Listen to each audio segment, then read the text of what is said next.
اس بات کا اضافہ ہے کہ ایک شیطان کو دوسرا شیطان کہتا ہے تمہارا ایسے شخص کے بارے میں کیا خیال ہے جسے ہدایت دے دی گئی، اللہ تعالیٰ اس کے لیے کافی ہے اور اسے بھی بچا لیا گیا۔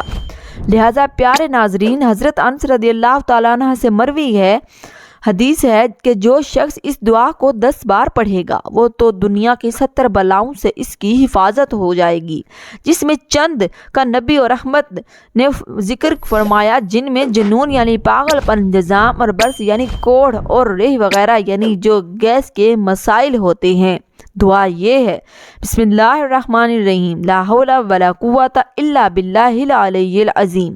یہ دعا ہے جس کی فضیلت حضرت انس رضی اللہ تعالی عنہ نے بیان فرمائی ہے۔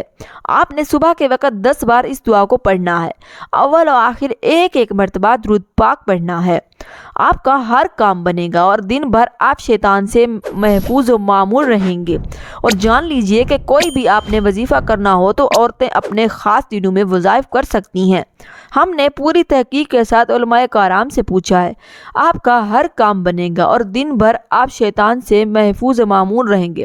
اور جان لیجئے کہ کوئی بھی آپ نے وظیفہ کرنا ہو تو عورتیں اپنے خاص دنوں میں وظائف کر سکتی ہیں۔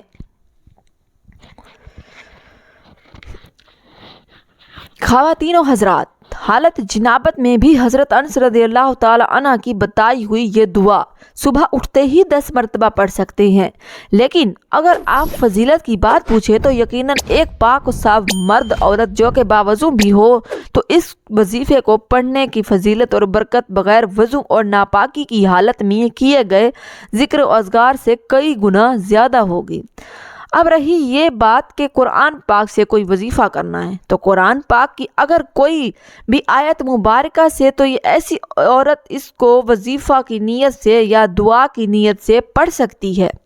خلاصہ یہی نکلتا ہے کہ عورتیں اپنے خاص دنوں میں وظائف کر سکتی ہیں۔ دوسرا وظیفہ اللہ تبارک و تعالیٰ کا بہت ہی پیارا نام ہے اور بہت ہی آسان وظیفہ ہے۔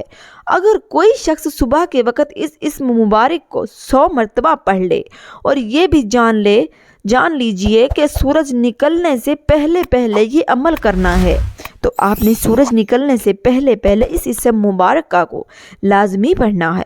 انشاءاللہ عز و جل اس کی برکت سے پورا دن یعنی دن بھر ہر قسم کے دکھ اور تکلیف سے محفوظ رہیں گے۔ تو یہ اللہ تبارک و تعالیٰ کا نام ہے۔ یا باقی سورج نکلنے سے پہلے آپ نے 100 مرتبہ اس کو پڑھنا ہے۔ انشاءاللہ عز و جل اگر اللہ تبارک و تعالیٰ نے چاہا تو آپ ضرور ہر طرح کے دکھوں اور تکلیف سے محفوظ ہو جائیں گے۔ رسول صلی اللہ تعالیٰ علیہ وآلہ وسلم نے یہ بھی فرمایا تھا کہ جو استغفار کو لازم پڑھتا ہے، جب ایک دوسری روایت کے الفاظ ہیں کہ جو کثرت کے ساتھ استغفار کرتا ہے اس کی بخشش تو ہوگی قیامت کے دن۔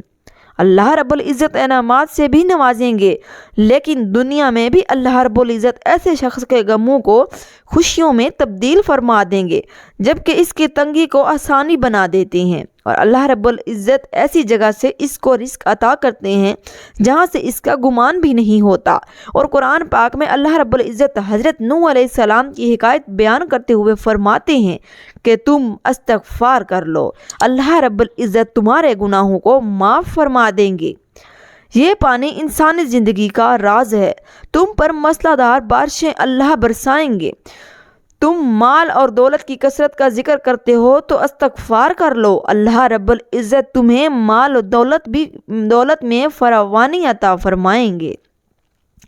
تم اولاد کی نعمت کے لیے استغفار کر لو، اللہ رب العزت تمہیں اولاد سے مالا مال فرمائیں گے۔